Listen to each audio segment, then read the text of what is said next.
सौ केशरबाई भार्गव प्राथमिक विद्यालय लातूर आज 15 ऑक्टोबर वाचन प्रेरणा दिनानिमित्त आमचे ग्रंथालय त्यानंतर विद्यालयास पुस्तकं भेट दिलेली आहेत। इथे ग्रंथालय आहे, त्यामध्ये पुस्तकांची याच्यामध्ये डायरीमध्ये नोंद करून ठेवलेली आहे आणि पुस्तकं विद्यार्थी घेतात आणि जे पुस्तक वाचलं त्याची नोंद आपल्याकडे ते ठेवत असतात। तर आज आपण इथे हे आमचं ग्रंथालय पाहूया।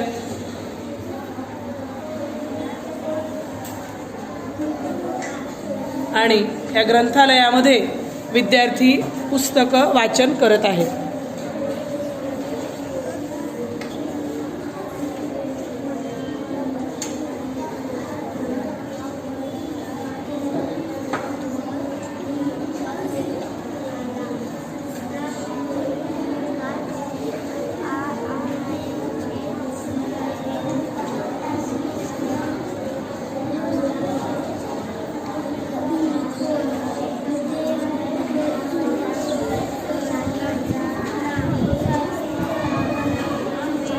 गोष्टीची पुस्तकं, गीताची पुस्तकं, विविध चरित्रात्मक पुस्तकं विद्यार्थी वाचन करत आहेत।